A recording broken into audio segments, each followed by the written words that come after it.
Сәлем достар, бүгін сіздермен майға пісірілген пирожкидің рецептісімен бөлісетін боламын.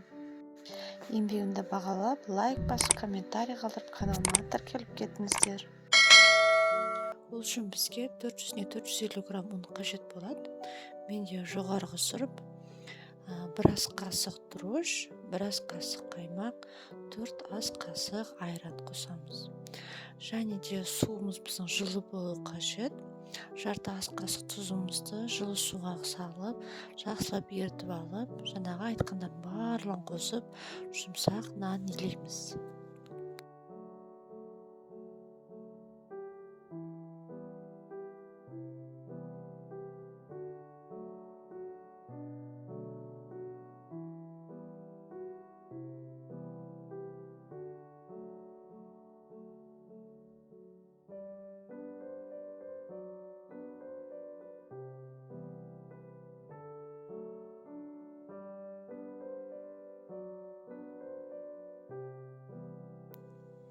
Жұмсақ етіп нанымызды илеп болғаннан кейін бетіне сәл сұйық жағамыз да нанымызды салафанмен орап, шамамен 45-50 минутқа көтерілуге қойып қоямыз жылы жерге.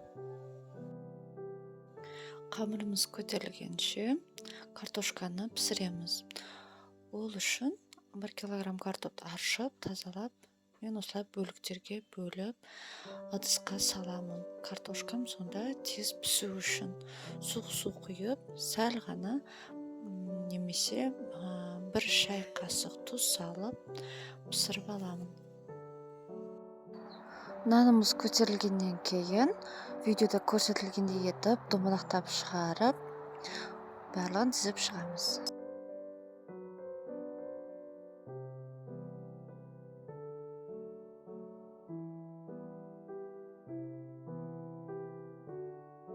Нанымызды бірнеше бөліктерге бөліп болғаннан кейін кухонный тряпкамен жауып қоямыз да, ішіндегі начинкасын дайындауға көшеміз. Піскен картопымыздың суын ағызып, оған кішкене тұз, көз мөлшерімен және қарабұрыш қосып еземіз. Ал пирожкидің дайындауына көшеміз енді. Әр күлшемізді домалақта жайып шығамыз, немесе осылай қолмен басып, ортасына езілген картоп немесе пюремізді салып, видеода көрсетілгендей етіп пирожкимізді дайындаймыз.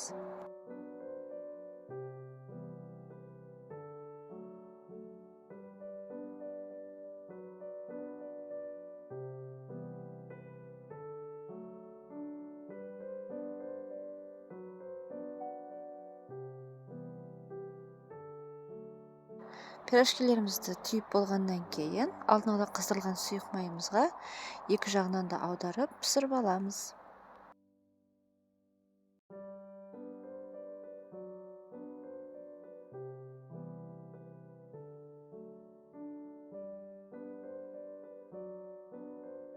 Пирожкилеріміз дайын, ас болсын.